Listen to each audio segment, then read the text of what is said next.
You question my loyalty to this country. Her voice is steady, devoid of anger, yet cutting through the Capitol Hill hearing room like a surgeon's scalpel. If we're going there, should we talk about Melania's visa history too? The Republican panelist, moments before smug and self-assured, froze. His jaw went slack, his eyes wide with a mixture of shock and dawning horror. The room, thick with tension, fell into a profound, sudden silence. This wasn't just a political jab. It was a reckoning. And you, the viewer, are about to witness how one brave voice ignited a national conversation that no one, especially those in power, saw coming. Stick with us because the truth, once unleashed, cannot be contained. For over an hour, accusations had flown, tempers had boiled, and cameras had rolled, capturing the usual political circus. The fluorescent lights, usually casting a sterile glow, seemed to intensify the heat, reflecting off polished tables and anxious faces. Every rustle of paper, every whispered aside was amplified, contributing to the oppressive atmosphere. Witnesses had paraded through, each delivering their carefully rehearsed lines, their voices often strained with feigned outrage or practiced sincerity. The Republican side, a phalanx of grim-faced men and women, had launched volley after volley of thinly veiled attacks, their rhetoric sharp with insinuation and moralistic condemnation. They spoke of American values, foundational loyalty, and the supposed decay of national character, all while meticulously avoiding any direct engagement with the systemic issues at hand. The Democratic side, though equally impassioned, often found themselves on the defensive, caught in a reactive loop, attempting to counter the narrative rather than redefine it. But Congresswoman Jasmine Crockett, poised and collected, a figure of quiet strength, had endured it all. Her expression, though composed, hinted at a deep well of frustration, a lifetime of witnessing and experiencing the very hypocrisy now on full display. This was the moment she chose to strike, not with anger, but with surgical precision.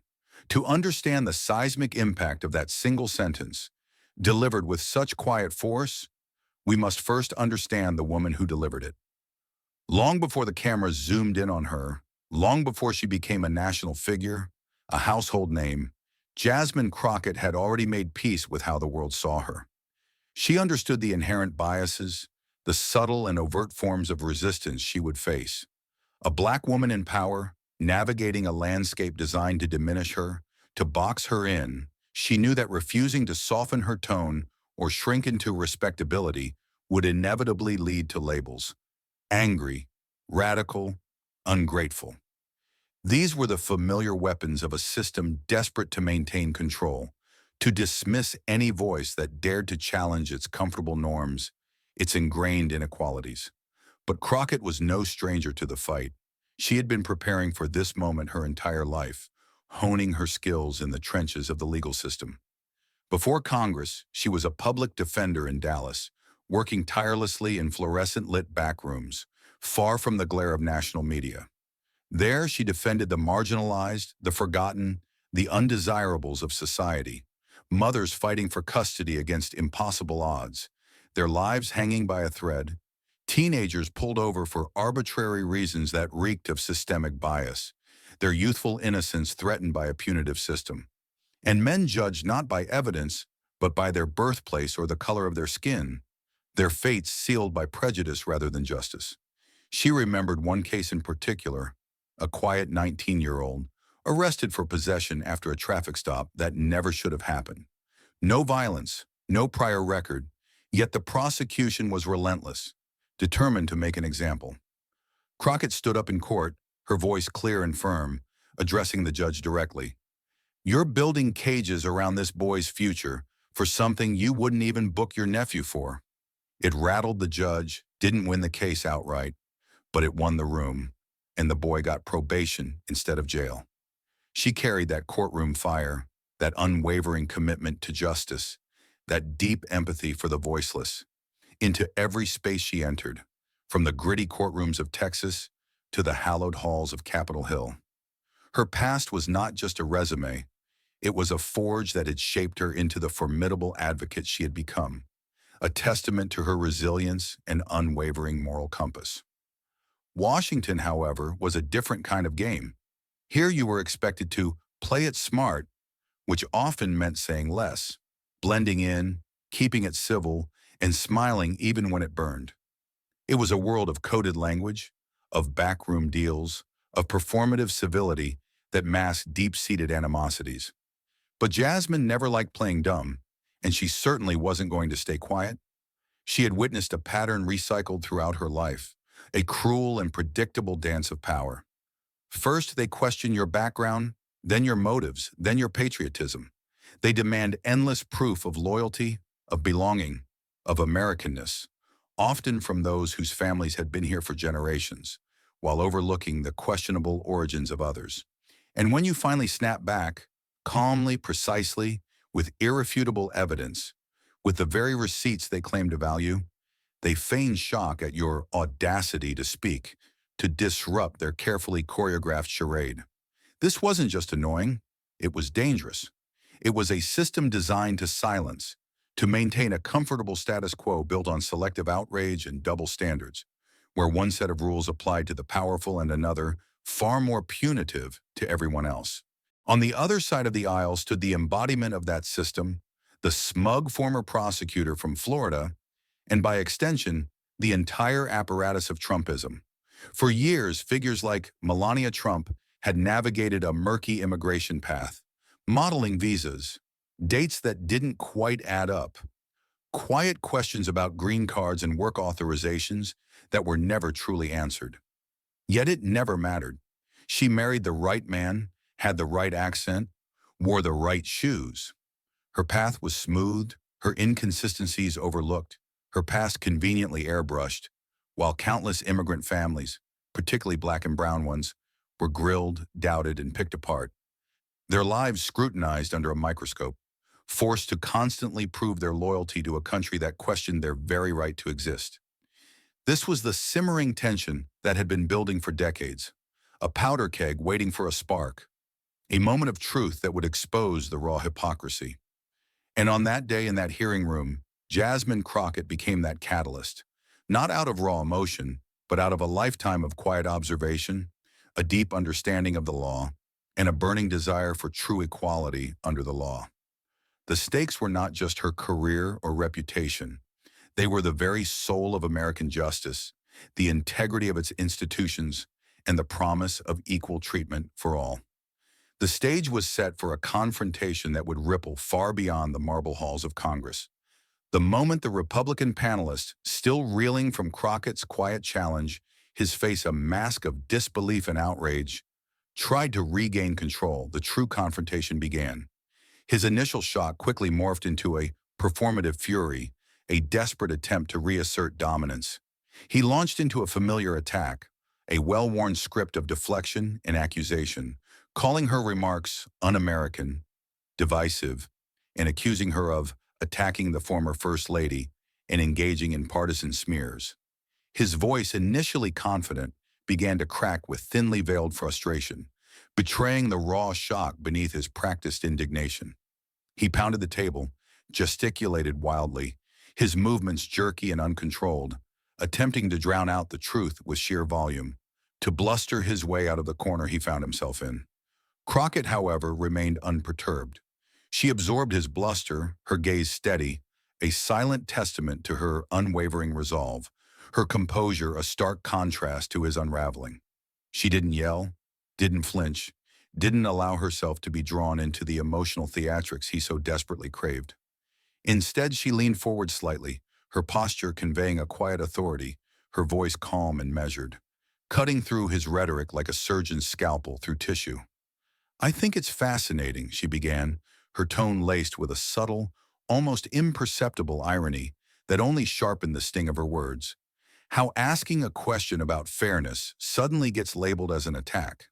What's wild is that people are more upset about me saying it than about the double standards it exposes." The Republican's face flushed a deeper, mottled red. He tried to interrupt, to pivot, to reframe the narrative, to throw up a smokescreen of outrage. But Crockett held the floor, her words a relentless stream of uncomfortable truth, each sentence a precise blow. "I don't know, Melania," she stated, her voice clear, devoid of personal animosity, emphasizing the systemic nature of her critique. I don't wish her harm, but if we're going to keep pretending that this country treats everyone the same, then we need to be honest. Some folks are allowed to stumble through the process and still be celebrated. Others get one technicality wrong and end up in deportation court. The contrast was stark, undeniable, a chasm of injustice laid bare for all to see. She wasn't just debating, she was dismantling, brick by brick, the carefully constructed facade of impartiality, exposing the rot beneath. The room was electric. The clicks of cameras intensified, a frantic symphony of shutters capturing every nuanced expression, every subtle shift in body language. The murmurs of the audience grew louder, a collective hum of shock and dawning realization, a growing recognition of the profound truth being spoken. Journalists, initially focused on the Republicans' performative outrage, began frantically typing, their fingers flying across keyboards, sensing the profound shift in the narrative, the breaking of a long-held taboo. Crockett continued, her arguments built not on speculation or partisan talking points, but on a lifetime of witnessing injustice firsthand, on the cold, hard facts of a system designed to privilege some and punish others. She spoke of teenagers she had defended, caught in ice holes for clerical errors, their youthful innocence threatened, their futures derailed by minor infractions, while powerful figures seemingly operated above the law with impunity, their pasts conveniently forgotten or deliberately obscured. We're told not to ask questions about inconsistencies tied to powerful figures, she challenged, her voice rising slightly, a hint of the righteous indignation she usually kept in check, but still controlled. Why? The question hung in the air, a rhetorical mic drop that resonated with uncomfortable truth, echoing off the marble walls of the hearing room, reverberating in the minds of everyone present. The Republican, visibly flustered, his composure shattered, his bluster deflated, could only stammer, his carefully constructed facade of indignation crumbling under the relentless weight of her calm, factual assault. He had expected a shouting match, a partisan squabble, a theatrical exchange he could easily dismiss. Instead, he faced a woman armed with logic, a deep understanding of the law, and a lifetime of lived experience, exposing the raw hypocrisy of a system he had long defended. The tension in the room was almost unbearable, a silent testament to the explosive power of truth when wielded with such precision and moral clarity. A moment that would forever alter the landscape of American political discourse. The internet exploded. Clips of Sonia Lavell's interview, particularly the "timeline doesn't add up" quote, went viral faster than any political meme, any fleeting trend, any carefully crafted PR campaign. Hashtags like "Shiranas, same rules, same country," and "Melania visa" began trending, quickly overshadowing the earlier, desperate attempts to discredit Crockett. The sheer volume of engagement was unprecedented, a digital tsunami of truth, a collective roar of recognition. The mainstream media, initially caught off guard, scrambling to catch up, was forced to cover the unfolding drama. Headlines screamed from every major news outlet, from the venerable New York Times to local papers across the country. Former aide confirms Melania visa questions. Crockett's challenge vindicated by new revelations. Double standards exposed. Debates raged on cable news with analysts, some reluctantly, trying to decipher the profound implications of a story that was no longer just about a congresswoman's attack, but about systemic hypocrisy and the selective application of justice. The public reaction was profound, a collective awakening, a widespread recognition of a truth long suspected but rarely articulated so clearly. Ordinary people, who had long felt the sting of unequal treatment, of being held to a different standard, found their voices. Young immigrants, emboldened by Crockett's courage, posted their own stories under Melania Jasmine, detailing endless interrogations, bureaucratic hurdles, and the constant pressure to prove their belonging. "My mom was nearly deported for a typo in her paperwork," one user wrote, their words echoing the frustration of millions. "But Melania, she got a modeling visa renewed how many times? Jasmine said what needed to be said." In Minneapolis, a former Army veteran, Andre Colvin, a man of quiet dignity and unwavering patriotism, shared a video from his backyard, his voice steady, resonating with a deep personal truth. "I serve this country," he said, his eyes reflecting a lifetime of service, "and I still get asked where I'm really from. If that makes her un-American, what does that make me?" His words, simple yet profound, struck a chord with countless veterans and citizens who felt their patriotism constantly questioned, their loyalty doubted, simply because of their heritage or appearance. Even in unexpected places like Shreveport, Louisiana, and Lincoln, Nebraska, far from the political epicenters, small town halls filled with chatter about the Crockett moment. High school debate coaches used it as a real-time example of rhetoric and truth.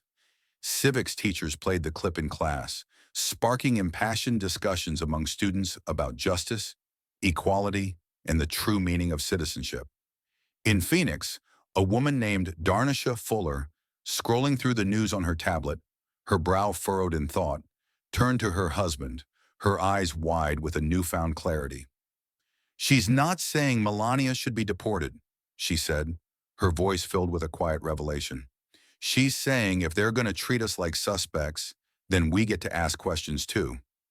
Her husband nodded slowly, a wry smile playing on his lips, a recognition of the profound insight. "People don't like mirrors," he muttered, "especially when they don't recognize what's looking back at them." The tide was turning, a quiet revolution of consciousness spreading across the nation, fueled by the undeniable power of a simple, honest question. Talk radio hosts who had spent days calling Crockett vile and un-American began reluctantly to change their language, their bluster replaced by a grudging acknowledgement. Some admitted she may have had a point. Others more cautiously conceded, "I still think her delivery was confrontational, but maybe there is a double standard worth discussing." The narrative had shifted irrevocably from a partisan attack to a national reckoning with uncomfortable truths, a conversation that could no longer be ignored or dismissed. Jasmine Crockett's quiet question, initially met with outrage and desperate attempts to silence, had ignited a firestorm that exposed the deepest hypocrisies of the American system. Her courage, her unwavering commitment to truth, and her steadfast refusal to back down had not only vindicated her, but had also empowered countless others to speak their own truths, to demand accountability, and to challenge the status quo. The moral of this story is clear, etched in the collective consciousness. The truth, no matter how uncomfortable, no matter how fiercely resisted, always finds a way to surface. And when it does, it possesses an undeniable power to dismantle even the most entrenched systems of power and privilege, to shatter illusions, and to force a re-evaluation of what is truly fair and just. It is a testament to the enduring power of integrity in the face of manufactured outrage. The impact of this moment will be felt for years to come, echoing through policy debates, legal challenges, and profound shifts in public perception. Crockett, now a national figure, her voice amplified by the very forces that sought to silence her, continued her work with renewed purpose. She quietly pushed for an amendment that would require full transparency from high-profile immigration applicants. A legislative effort designed to close the loopholes that had long favored the wealthy and well-connected, ensuring that the rules applied equally to all, not just those with influence. Immigrant advocacy groups, galvanized by her viral moment, launched powerful campaigns like Ruari's Same Standard, demanding equal application of immigration enforcement for all, regardless of background or privilege, turning a moment of viral outrage into a sustained movement for justice. This wasn't just about one politician or one former First Lady. It was about principle, about fairness, about the fundamental promise of a country where rules apply equally to everyone, not just those deemed deserving. For you, the viewer, this story is a powerful and urgent reminder. Do not be afraid to question, to seek the truth, and to speak out against injustice. Your voice matters. Your vigilance is essential. In a world saturated with noise and disinformation, where narratives are twisted and facts are obscured, the quiet, persistent pursuit of truth is an act of profound courage, a beacon in the darkness. If this story made you feel something, If it pushed you to think a little deeper about fairness, truth, or what real representation looks like, then don't just scroll away. This is not merely entertainment, it is a call to action. If you want to be part of those who don't bow down and fight for what's right, who refuse to accept injustice, then like this video, subscribe to our channel and share this story. Spread the truth, amplify the voices that challenge the status quo. Because silence doesn't protect you, but truth might just set something in motion, a ripple that can grow into a wave of change, transforming our society for the better. Join us in this fight for transparency and accountability.